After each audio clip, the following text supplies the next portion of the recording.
dua rakaat pada pagi hari, wa raka'ataini bil asyi, dan dua rakaat lagi pada waktu petang. Jadi kira-kira itu waktunya sama dengan waktu subuh dan waktu maghrib, ya. Waktu subuh dan waktu maghrib. Jadi pagi dua rakaat, petang itu dua rakaat. Nah, ketika Rasulullah SAW di-Isra Mi'rajkan, maka baru berlakulah sholat 5 waktu seperti yang kita laksanakan pada hari ini. Nah, tata cara sholat sebelum Isra Mi'raj itu mengikuti tata cara sholat pada syariatnya Nabi Ibrahim alaihissalam. Di zaman dulu itu umat-umat terdahulu, nabi-nabi terdahulu, syariatnya itu, sholatnya itu hanya pada waktu-waktu tertentu. Syariatnya Nabi Ibrahim itu seperti tadi, 2 rakaat di pagi, 2 rakaat di petang. Ada yang hanya maghrib saja. Jadi nabi-nabi yang 25 itu ada yang sholatnya sehari sekali. Sholat wajibnya itu maghrib saja, atau asar saja, atau isya saja gitu. Sementara umat Muhammad kita itu diwajibkan 5 waktu. Jadi yang 5 waktu itu sebetulnya adalah akumulasi dari seluruh sholat yang pernah dilakukan oleh para nabi dan umat-umat terdahulu.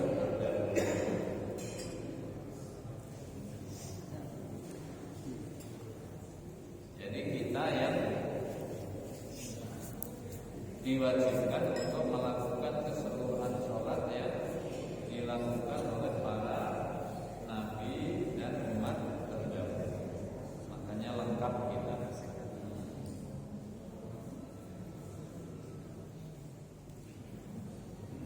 Kemudian Bapak Ibu rahimakumullah, bacaan dan gerakan sholat seperti yang kita laksanakan hari ini itu merupakan representasi dari ibadah seluruh malaikat yang ada di langit. Seluruh malaikat yang ada di langit.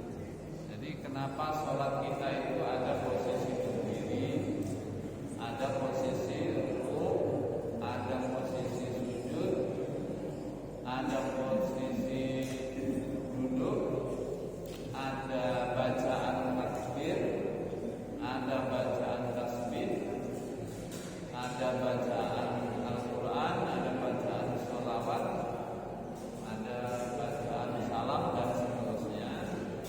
Itu sesungguhnya merupakan kumpulan dari ibadah-ibadah yang dilakukan oleh para malaikat yang ada di langit. Jadi ketika Rasulullah Mi'raj, beliau menyaksikan para malaikat itu ibadahnya luar biasa. Ada yang ibadahnya itu dalam keadaan berdiri terus. Jadi seumur hidup malaikat yang ditugaskan untuk berdiri terus, nggak pernah mengerjakan ibadah yang lain. Yang ditugaskan untuk rukuk ya dia selamanya dia. Yang diciptakan untuk sujud ya terus dia selamanya.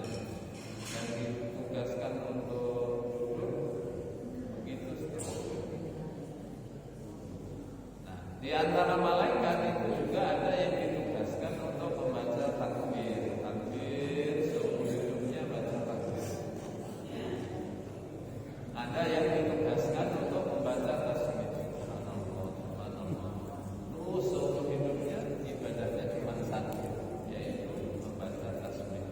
Ada yang membaca tahlil, ada yang membaca sholawat, ada yang membaca Al-Quran, ada yang membaca salat.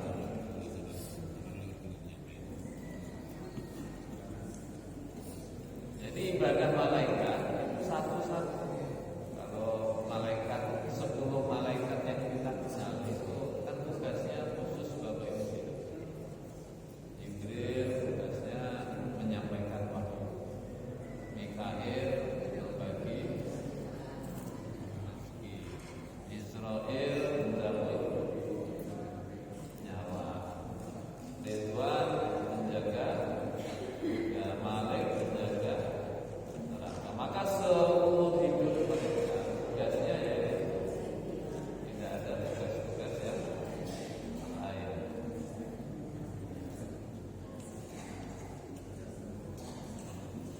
Maka kemudian kebaikan-kebaikan malaikat tadi, ibadah-ibadah malaikat tadi dirangkum menjadi satu, dikumpulkan menjadi satu dalam bentuk sholat yang struktur gerakannya itu ada berdiri, ada rukuk, ada sujud dan sebagainya. Kemudian bacaannya juga seperti itu. Ada bacaan Al-Quran, ada takbir, ada tahlil, ada segala macam. Makanya Bapak Ibu, kalau kita melaksanakan sholat dengan terpenuhinya syarat rukun, rukun qalbinya terpenuhi, ya, artinya ada kekhusyukan, hadir Allah di dalam hati kita. Ada rukun fi'li, gerakannya kita lakukan dengan baik. Ada rukun qauli, ucapannya, bacaannya kita lakukan dengan baik. Maka ibadah sholat yang kita lakukan itu akan setara dengan ibadah yang dilakukan oleh para malaikat. Jadi pahala sholat itu sedemikian rupa besarnya karena dia menyatukan, menghimpun seluruh kebaikan, seluruh ibadah para malaikat. Ini keistimewaan sholat. Makanya kita sering mendengar manusia itu kalau dia taat, dia sholih, derajatnya bisa melampaui derajat malaikat. Kenapa? Ya karena malaikat itu ibadahnya cuma satu, khusus. Sementara kita melakukan segala macam kebaikan. Nah, di dalam sholat saja kita kalau kerjakan dengan sebaik mungkin, maka pahala yang kita dapat itu sama dengan pahala yang Allah Subhanahu wa taala berikan kepada seluruh malaikat yang kerjanya itu khusus. Ya. Jadi malaikat itu tugasnya khusus, spesifik. Kalau kita kan banyak nih.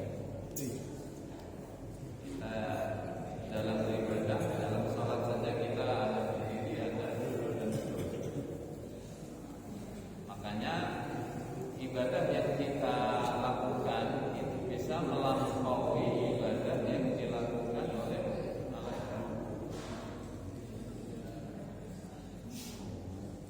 Bapak Ibu rahimahullah, itu yang pertama. Jadi kenapa struktur gerakan dan bacaan sholat kita itu seperti yang sekarang ini? Itu awal mulanya ketika Nabi di-mi'rajkan, diberikan banyak malaikat penduduk langit, penghuni langit itu yang ibadahnya seperti tadi. Ada yang berdiri, ada yang duduk, ada yang rukuk, ada yang sujud, ada yang baca tasbih dan sebagainya. Maka Nabi itu kemudian ingin supaya kebaikan-kebaikan yang diperoleh oleh malaikat ini diberikan oleh Allah Subhanahu wa taala kepada umatnya. Maka kemudian Allah kabulkan, Allah kabulkan sehingga kemudian membentuk satu ibadah yang strukturnya mewakili seluruh ibadah para malaikat. Itu yang pertama, Bapak Ibu rahimahullah. Yang kedua, kenapa ada sholat 5 waktu itu? Ada yang 2 rakaat, ada yang 3 rakaat, ada yang 4 rakaat. Subuh 2 rakaat, maghrib 3 rakaat. Sisanya zuhur, asar dan isya itu 4 rakaat. Kenapa beda-beda seperti itu? Bapak Ibu rahimahumullah, ini juga berangkat dari peristiwa Isra wal Mi'raj. Di sini dijelaskan wa ammal hikmatu fi an ja'ala Allahu masna wa thulatha wa ruba' fa li annahu alaihi salatu wassalam musyahidun ayakilal malaikati tilka ay lailatul mi'raj uli ajnihatin masna wa thulatha wa ruba' fajama Allahu dzalika fi suwari anwaris shalawat inda urujil malaikatil a'mali bi arwahil ibad. Jadi kenapa sholat fardu itu ada yang 2 rakaat, 3 rakaat dan 4 rakaat? Itu awalnya Bapak Ibu rahimahullah, ketika Mi'raj Nabi itu menyaksikan ada malaikat yang tugasnya itu terbang dari bumi menuju langit, dari alam bawah, alam yang rendah menuju alam ketinggian, ya, menuju alam ketinggian. Jadi setiap saat malaikat itu kan naik turun, naik turun, naik turun. Nah, di antara para malaikat yang naik turun tuh ngapain? Naik turun tuh ya lapor kepada Allah. Dan setiap hari amal kita itu dinaikkan ke langit, ya, dicatatkan di buku catatan amal perbuatan kita. Pagi dan petang itu malaikat silih berganti terbang dari bumi ke langit, kemudian turun lagi, kemudian naik lagi, terus begitu.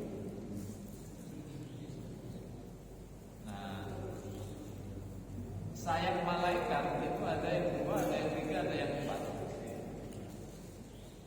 Kalau kira-kira kalau pesawat helikopter itu ya ada yang baling-balingnya 2, ada yang 3, ada yang 4. Itu menunjukkan speednya, menunjukkan kedekatan malaikat itu kepada Allah Subhanahu wa ta'ala. Maka Nabi kemudian di dalam hatinya itu terbesit, kalau saja seandainya umat diberikan keistimewaan bisa terbang setiap saat menuju Allah Subhanahu wa ta'ala. Maka kemudian keinginan Rasulullah itu dikabulkan oleh Allah Subhanahu wa ta'ala dalam bentuk apa? Sholat fardu 5 waktu itu dibuatnya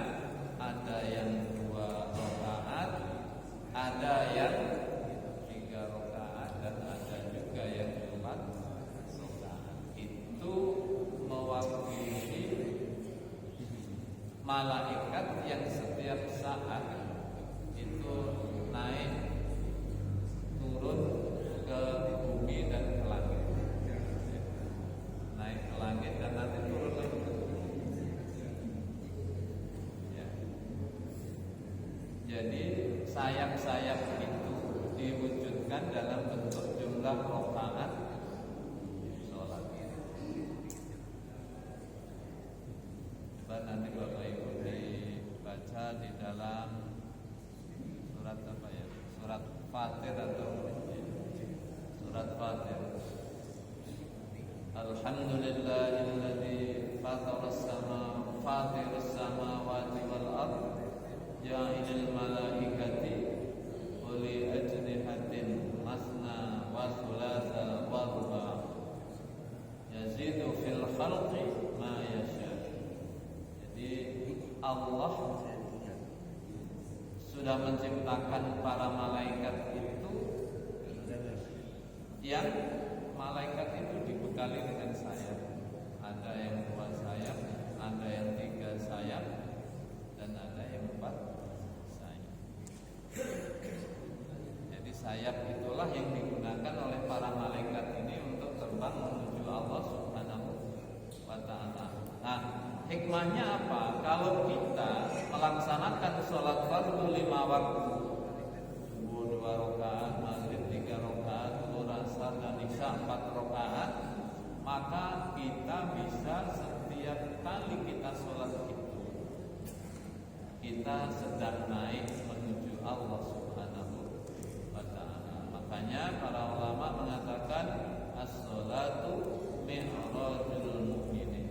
Sholat itu adalah mi'rajnya orang-orang beriman. Jadi setiap kali kita sholat, maka sesungguhnya kita sedang melakukan pendakian spiritual. Kita tuh sedang menaiki anak tangga menuju ketinggian, menuju Allah Subhanahu wa ta'ala. Nah, persoalannya kita merasakan ketika kita sholat, kita sadar atau tidak bahwa kita sedang melakukan perjalanan suci, yaitu mi'raj menuju Allah Subhanahu wa ta'ala.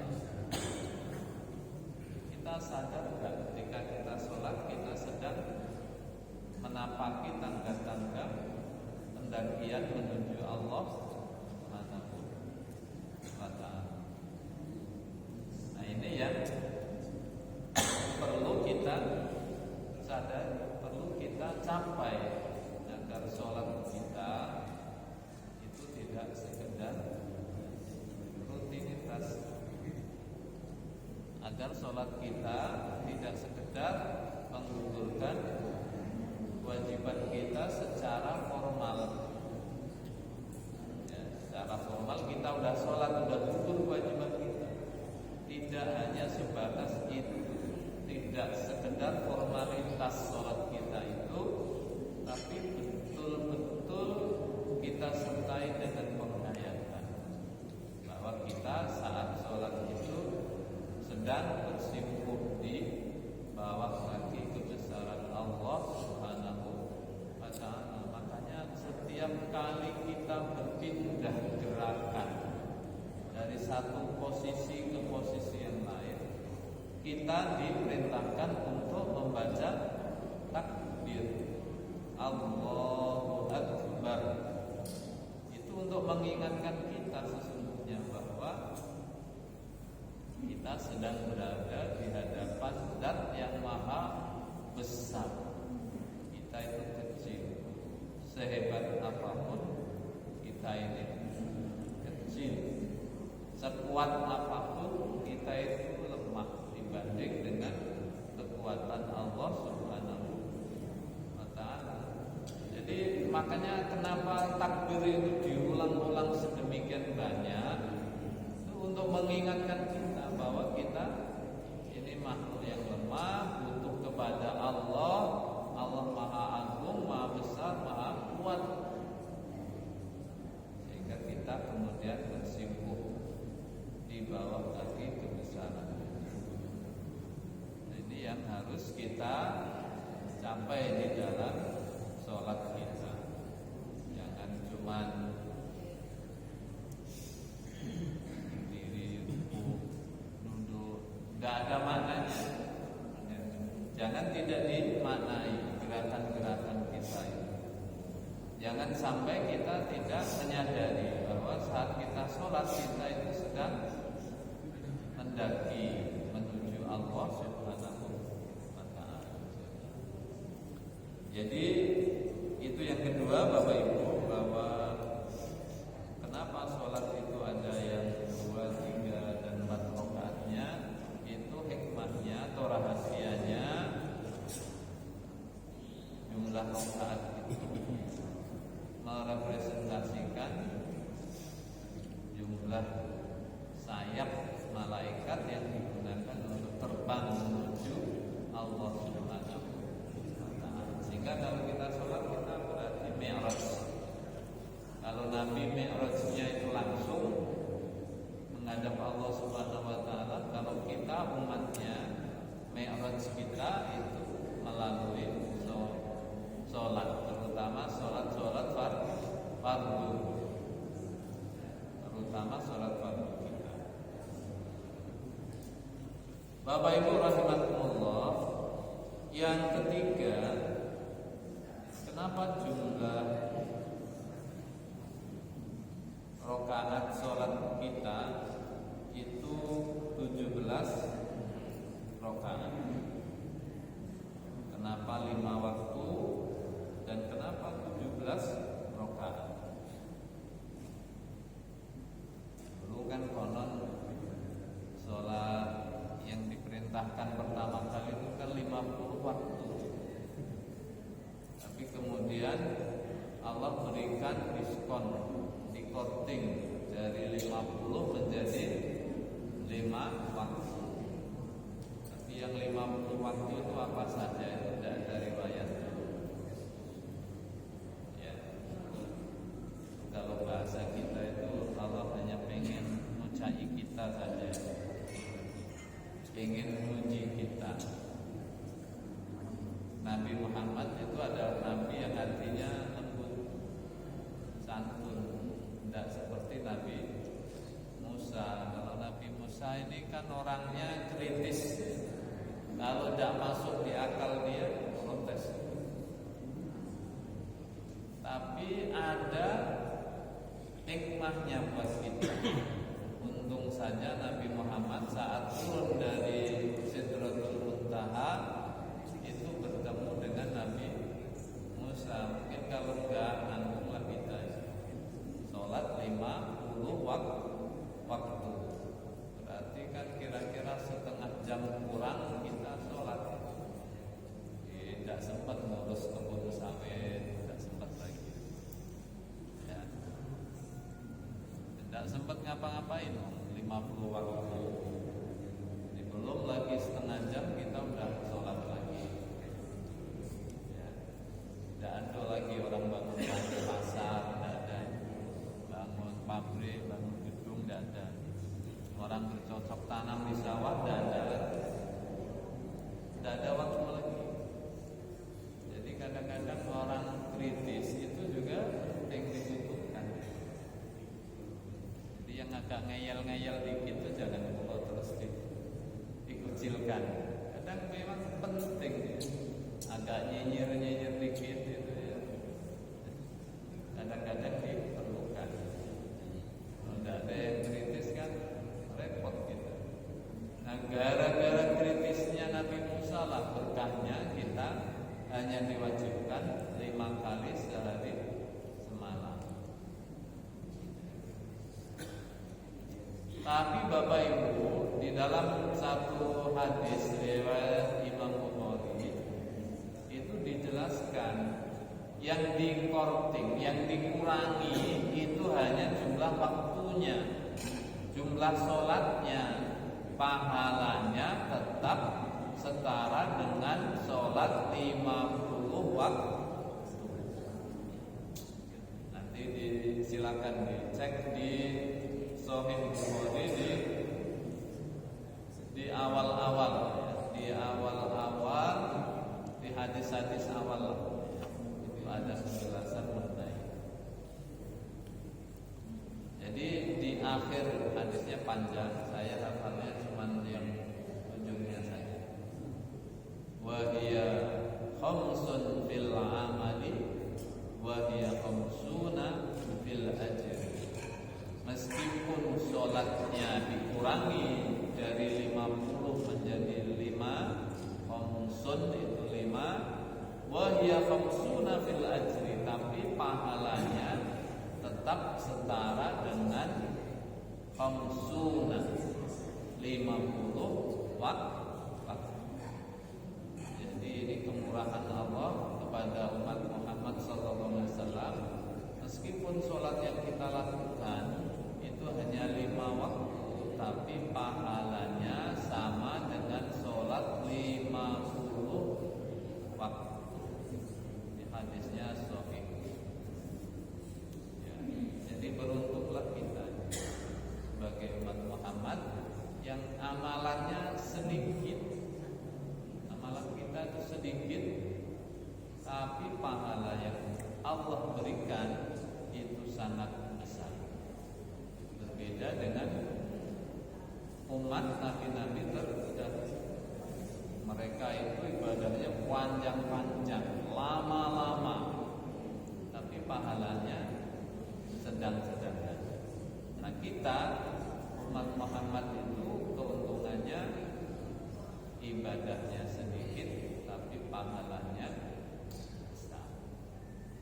Bapak Ibu rahimakumullah. Yang keempat, kenapa jumlah rakaatnya 17 rakaat?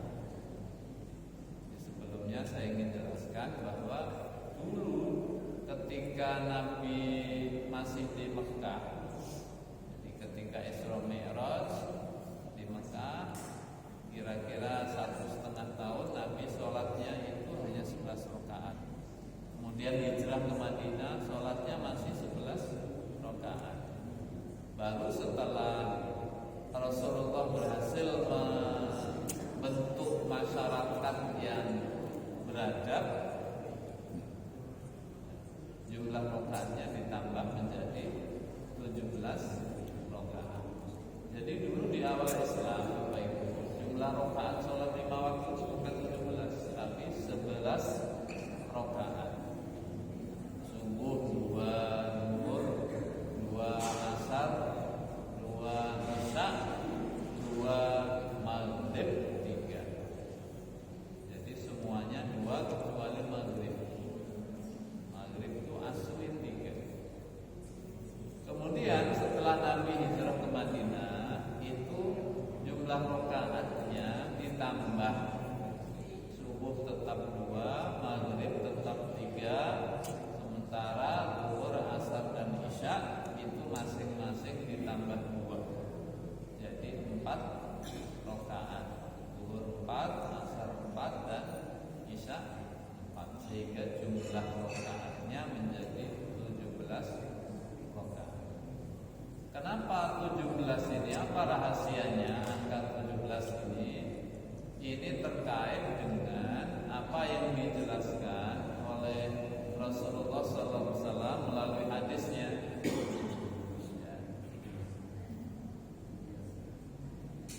Jadi 17 rakaat itu adalah waktu di mana manusia dalam keadaan tidak tidur.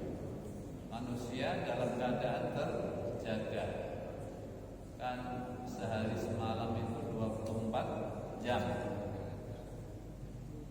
Dalam sehari semalam manusia dewasa itu idealnya tidurnya 7 jam, tidak 8 jam seperti standar WHO.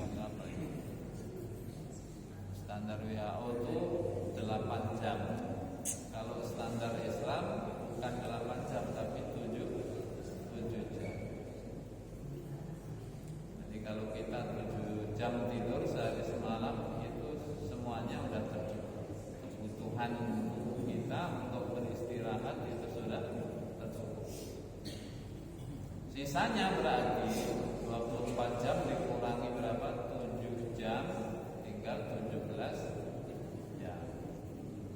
17 jam di mana kita dalam keadaan terjaga. Pada saat itulah, selama rentang waktu itulah, kita manusia punya potensi untuk melakukan salah, melakukan khilaf, dosa, ya, melakukan dosa. Maka Allah Subhanahu wa taala ingin menghapus dosa-dosa kita yang terjadi selama 17 jam itu dengan 17 rakaat. Artinya setiap 1 jam dosa yang mungkin terjadi akan terhapus dengan 1 rakaat yang kita lakukan. 1 rakaat sholat fardu yang kita lakukan. Makanya Bapak Ibu sekalian, kalau sholat 5 waktu kita terjaga, maka insya Allah dosa-dosa kecil kita itu akan diampuni oleh Allah Subhanahu wa ta'ala. Jadi semua ibadah itu dijadikan oleh Allah Subhanahu wa ta'ala sebagai penebus, penghapus dosa-dosa kita, utamanya sholat. Makanya kalau kita 17 rakaat itu kita jaga, insya Allah habis dosa-dosa kita, ya, dosa-dosa kita akan habis, terhapus semua oleh sholat yang kita lakukan. Tapi itu dosa-dosa kecil. Kalau dosa besar nggak bisa. Itu dosa-dosa kepada Allah Subhanahu wa ta'ala. Kalau dosa sesama manusia tidak bisa dihapuskan oleh sholat kita. Kita harus minta maaf dulu, minta dihalalkan kepada orang yang kita bersalah kepadanya. Makanya kalau bisa Bapak Ibu, salah kepada manusia itu diminimalisir betul, karena taubatnya susah. Menghapus dosa-dosa sosial itu sangat sulit, sangat susah. Makanya jangan sampai tindakan kita itu merugikan banyak orang, karena minta ampunnya susah. Allah nggak akan mengampuni sebelum orang yang kita berbuat salah kepadanya memaafkan kita. Kalau kita bawa ke kasus sekarang, misalnya para penambang hutan yang menyebabkan banjir bandang di 3 provinsi itu susah tobatnya. Jangan-jangan udah nggak mikir tobat lagi memang mereka itu. Karena dampak dari apa yang mereka lakukan itu merugikan banyak masyarakat, menghilangkan nyawa orang. Makanya dosa sosial itu jangan sampai kita lakukan, sebisa mungkin jangan sampai kita lakukan. Kita kalau parkir itu ya misalnya parkirnya yang benar, di posisi yang benar. Jangan sampai posisi parkir kita itu menyulitkan orang lain sehingga orang lain ngedumel. Ya, orang lain itu ngedumel dalam hatinya, kurang ajar, sialan, nyusahin orang, parkir di posisi yang tidak benar, itu juga jadi repot, sehingga orang terhalang mau keluar dan bisa. Itu dosa sosial. Dosa ghibah itu dosa sosial. Makanya kita usahakan kita hindari. Bapak Ibu rahimakumullah, di dalam satu hadis Rasulullah pernah bertanya kepada sahabatnya, "Lau anna fi babi ahadikum nahran fayaghtasilu minhu khamsa marratin fi kulli yawmin wa lailatin fa hal yabqa min daranihi syai'un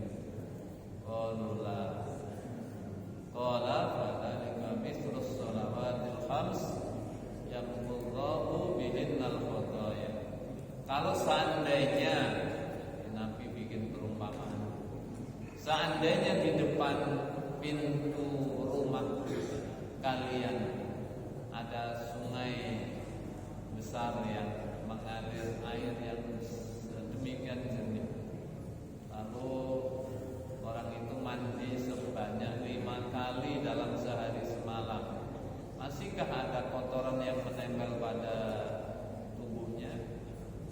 Para sahabat kemudian menjawab, ya enggak ya Rasul, pasti semua dakinya, kotorannya akan hilang bersih. Maka kemudian Nabi menjawab, demikianlah perumpamaan sholat 5 waktu, yang dengan sholat 5 waktu itu Allah menghapuskan khotoya. Khotoya itu beda dengan dunub, Bapak Ibu. Kalau khotoya itu artinya dosa-dosa kecil.